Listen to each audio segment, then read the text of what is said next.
안녕하십니까. 저는 통진당, 통합진보당 해산사건과 대한민국의 위기라는 주제로 이번에 발제를 맡게 된 순실대 트루스포럼 최예빈이라고 합니다. 네. 제가 이 주제로 1시간 동안 발제를 했었는데요. 저에게 오늘 주어진 시간은 15분이기 때문에 굉장히 압축을 해서 빠른 시간에 발제를 해보겠습니다.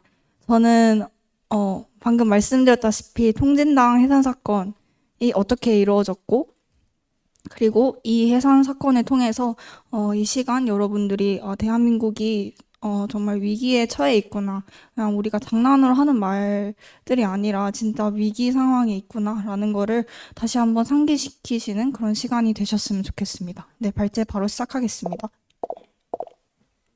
네. 통진당 해산 사건은 많은 분들이 아시겠지만 2014년 12월 19일 박근혜 정부 당시였죠. 헌법재판소가 헌정사상 최초로 위헌정당 해산 결정을 내린 사건이었습니다. 통진당 해산 과정에 대해서 간략하게 말씀을 드리겠는데요. 먼저 어떻게 창당이 됐는지부터 말씀을 드리겠습니다.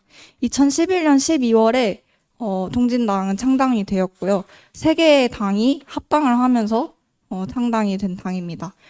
통진당의 전신이라고도 할 수 있는 민노당, 민주노동당과 국민참여당, 그리고 진보신당, 이렇게 3개의 당이 합당을 해서 창당이 된 그런 당입니다. 통진당 해산 과정 주요 사건들에 대해서 말씀드리겠습니다. 처음부터 통진당이 위기였던 것은 아닙니다. 이들은 2012년 19대 총선, 4월에 19대 총선이 있었는데요. 이때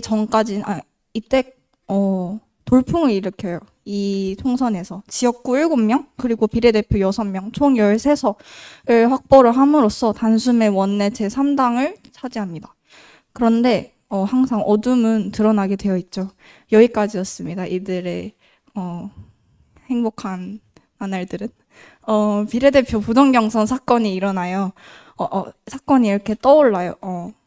이 19대 총선 비례대표 후보를 결정하는 그 과정 가운데서 부정경선이 일어났다는 게 밝혀졌고, 한마디로 온라인으로 대리투표를 했다라는 사건이 밝혀지면서 당 내에서 당권파와 비당권파로 나뉘게 되었고, 그 갈등이 중앙위원회 폭력 사건으로까지 이어지게 되었습니다.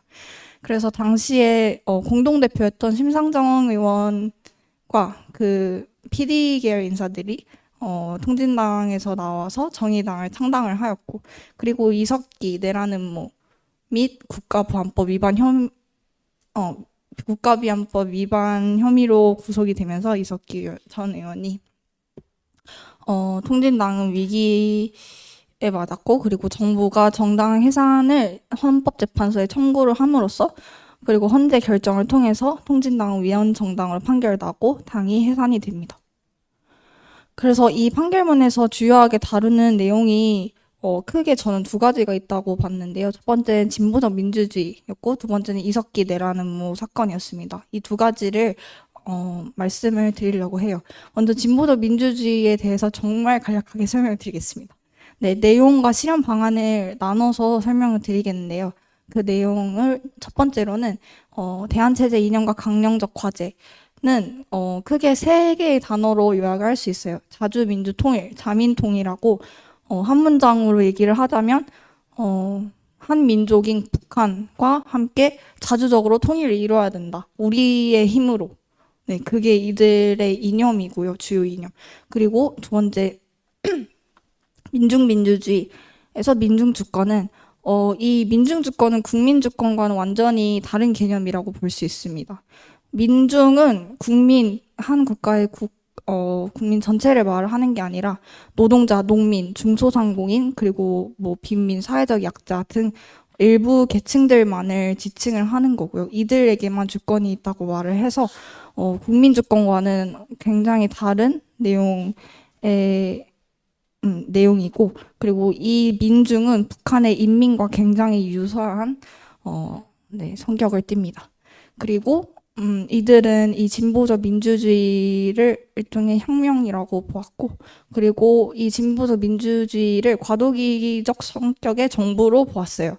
이들이 궁극적으로는 사회주의 체제를 세우려고 했던 것이 맞습니다. 하지만 지금 이 대한민국은 자유민주주의 국가이기 때문에 어떤 한 정당이 사회주의를 표방한다고 하면 그거는 존재할 수 없다는 것을 이들도 알았기 때문에 표면적으로는 진보적 민주주의라는 과도기적 정부를 세웠고 이것을 이뤄나가려고 했던 것입니다.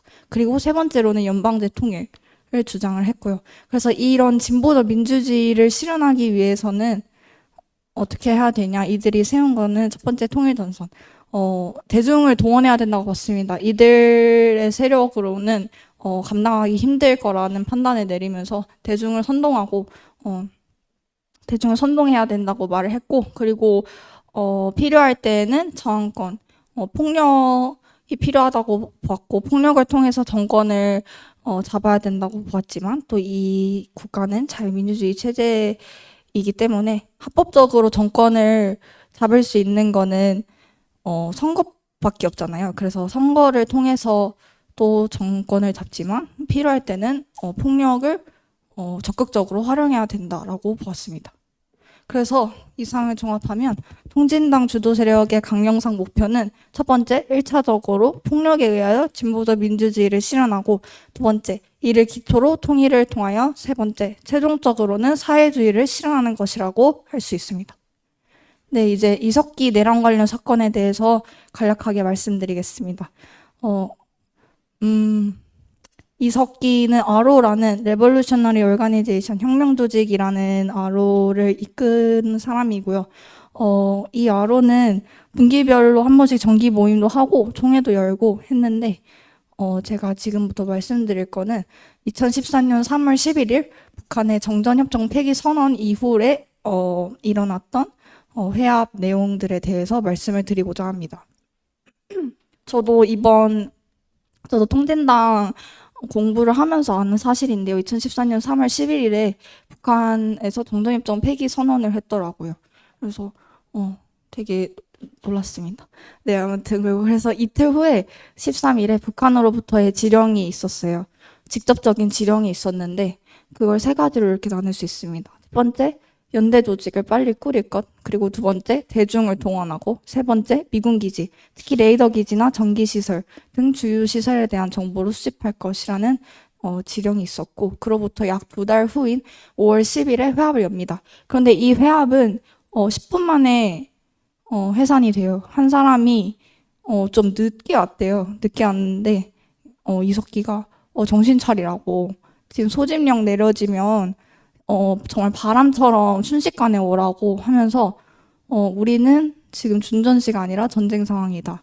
빨리 와라 해서 10분 만에 해산을 했고, 그 다음에 이틀 후인 5월 12일에 회합을 다시 엽니다.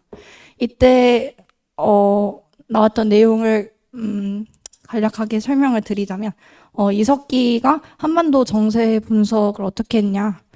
미 제국주의에 의한 낡은 지배 질서가 몰락하고 대한민국의 새로운 자주적 진출, 즉 이들 자신들의 세력, 진보정당 세력, 통진당, 그리고 어로 이런 세력에 의해서 새로운 질서가 교체되는 대시대적 격변기라고 보았고요. 그리고 북한의 미사일 발사와 핵무기 개발을 최고의 혁명적 표현이자 대단한 성과, 민족의 자랑이라고 직접적으로 말을 합니다.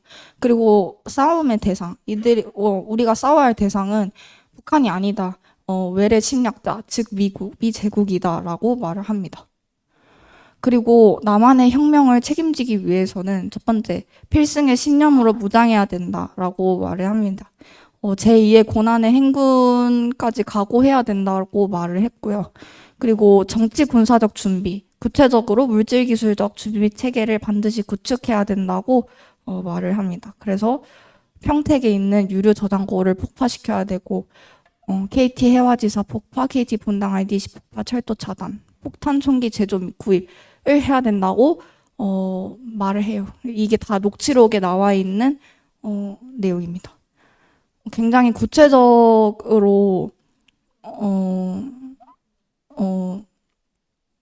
구체적으로 말을 했어요. 어디를 폭파시켜야 되고 어떻게 폭파시켜야 되고 그리고 이 무기는 어떻게 만들면 되고 누구에게 도움을 받으면 되고 이런 내용까지 정말 구체적으로 대한민국 체제를 전복시키기 위해 애를 썼습니다.